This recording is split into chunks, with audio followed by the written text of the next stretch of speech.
What is the moral state of civilization? Is that a question that we even understand? In the past, within other philosophies and systems of thought, there was this idea that civilization has a moral character, and the morality of civilization can go up and down. It has highs and lows. But now we've lost this idea. We've lost the idea that morality can apply to civilization. We think of morality as only applicable to individuals, for example.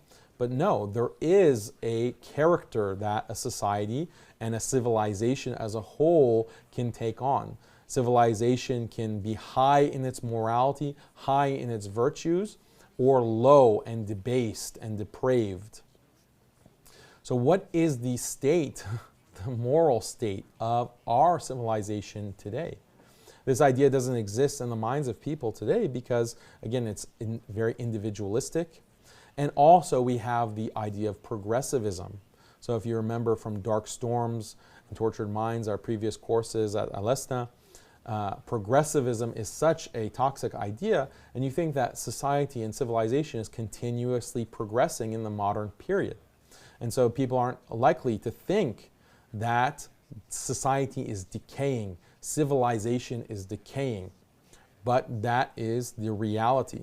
There are many thinkers and philosophers throughout history who noted this idea about the decline of civilization. When people start engaging in these kinds of sexual behaviors, especially homosexuality, especially same-sex behavior, then civilization is declining. Civilization is declining. And so within the Christian tradition, we find this. Even within the Enlightenment tradition, within the modern period, we find this from individuals like Alexander Tyler, Edward Gibbon, Roberto Di Mattei, Camille Paglia more recently in modern times. And then in the Islamic tradition, we have Ibn Khaldun.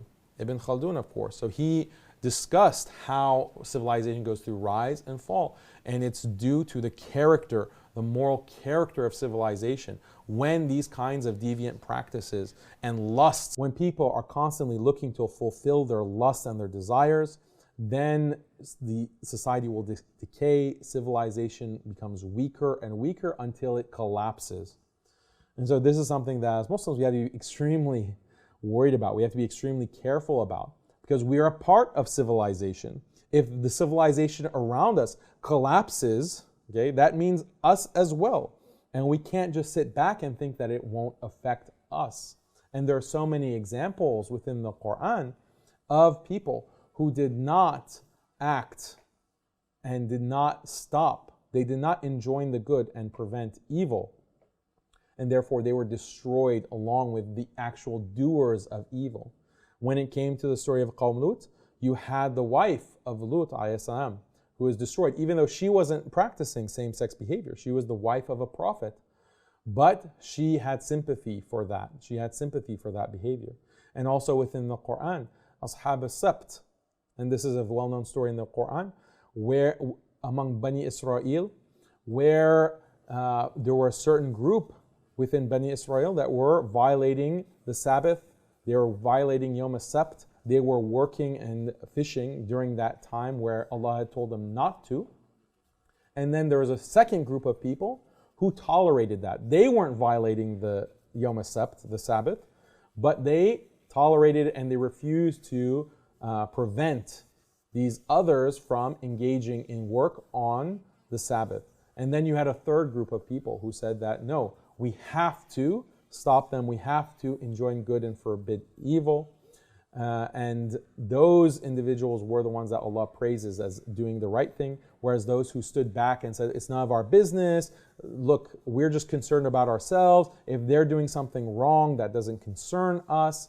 All of these arguments that we hear today when it comes to the issue of LGBT and Muslims saying that, no, we should just mind our own business, it doesn't matter. Yes, it does concern us, and we will see when this kind of disease spreads and civilization is crumbling as it is around us, then we will be affected by that. Our children will be affected by that. This is the harm that is happening on the civilizational level. We talked about the harm to the self, harm to the family, harm to society, and then harm to civilization itself. This is the stakes that we are contending with. These are the stakes that we're contending with. And so we pray that Allah protects us and protects our children and gives us the fortitude and the ability to speak with wisdom. ادعو إلى سبيل ربك بالحكمة والموعظة الحسنة. Call to the way of Allah, call to the way of your Lord with wisdom and with goodly counsel, with goodly exhortation. This is what we should be doing. Allah is commanding us to do this. So are we taking that responsibility? We ask Allah that He gives us the ability to do so.